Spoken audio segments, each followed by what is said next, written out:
continuamos con Víctor Álvarez y José Guerra. Fíjate lo que me dice por aquí el insistente. ¿Por qué no invitaste a Guerra y a un revolucionario? Eso no es un debate, es una tertulia más en contra del gobierno. ¿Tú eres chavista? Yo soy un hombre de izquierda. Ajá. Primero fue sábado que domingo, ¿no? Mi compromiso es con la construcción de una sociedad libre de desempleo, de pobreza y de exclusión, ¿no? Y a eso yo no le pongo etiqueta, pues, ¿no? Esa es mi causa, pues, ¿no? Vamos a abordar el tema del salario.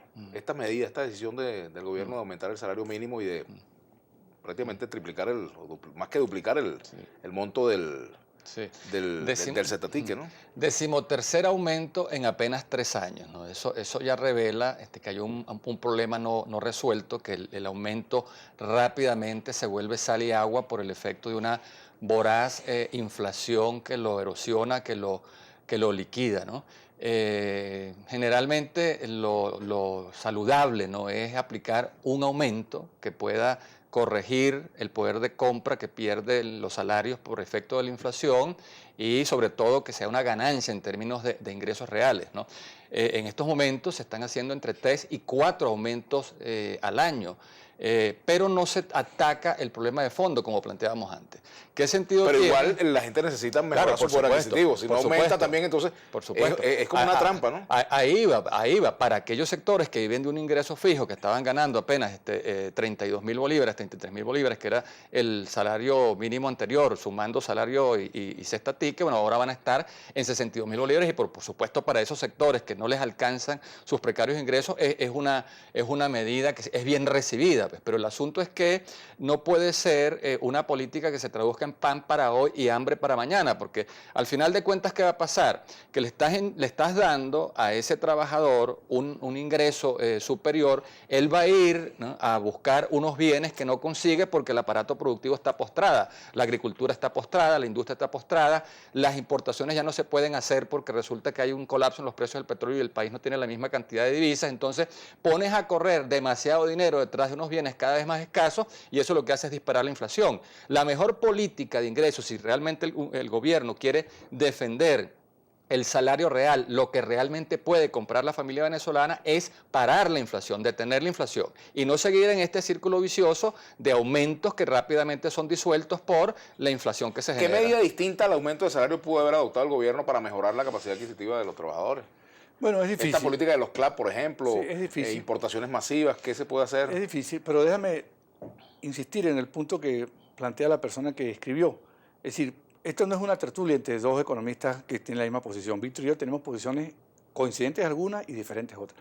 El problema está en que cuando tú invitas a los economistas del gobierno, no vienen a los programas a debatir, no les gusta venir, son escurridizos. O sea, bueno, a ti te consta, Vladimir, que has hecho esfuerzo por traerlo conjuntamente con nosotros y no vienen a los programas por distintas razones.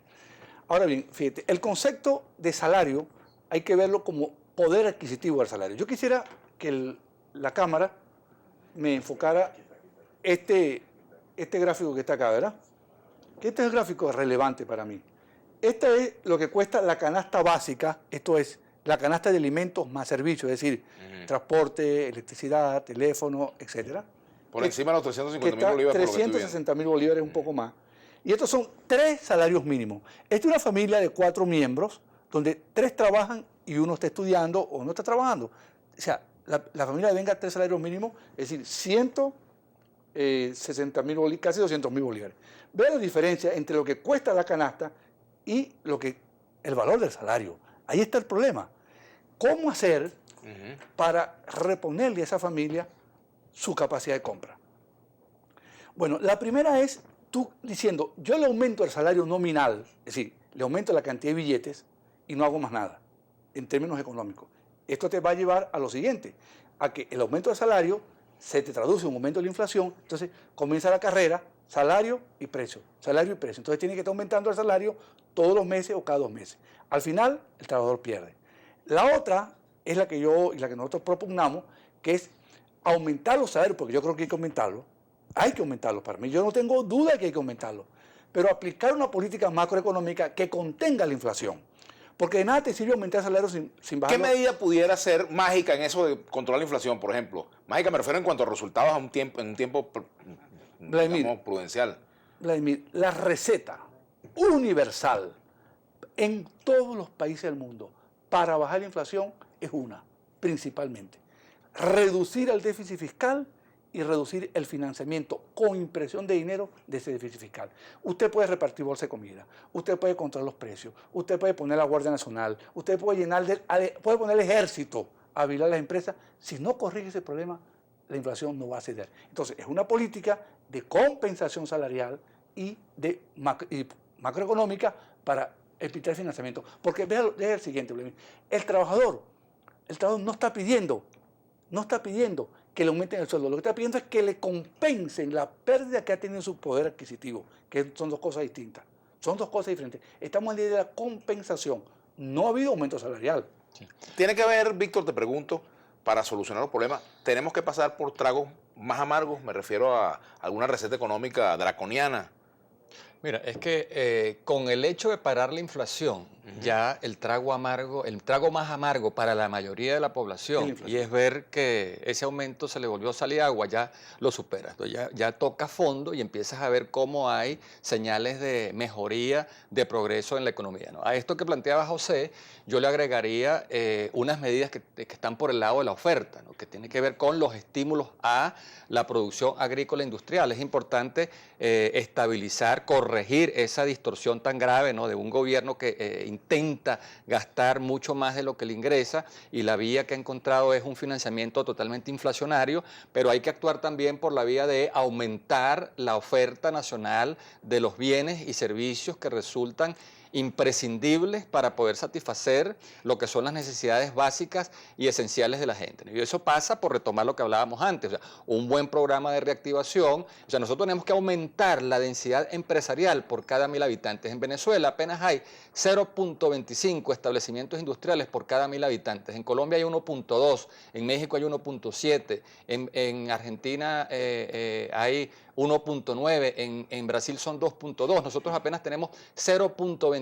Si nosotros nos planteáramos una meta a mediano y largo plazo, llevar ese indicador de 0.25 a un establecimiento por cada 1.000 habitantes, no es solamente el empleo productivo que se genera, sino es el enorme incremento de la producción de alimentos, de medicinas, de calzado, de vestidos, de artefactos electrodomésticos, que es entonces lo que puede equilibrar, ¿no?, esa exagerada capacidad de demanda que hay ahora por el enorme torrente, ¿no?, por el crecimiento desmesurado, la liquidez monetaria, pero también vas actuando por la reactivación de la producción y aumentando la cantidad de bienes que ahora van a tener que ser hechos en el país porque ya no se pueden importar. Tenemos que leer algunos mensajes aquí, porque la participación es muy amplia, con nuestra etiqueta Debate Vladimir a la Una. Gloria Bravos dice por aquí: los pensionados, ¿qué harán para comer?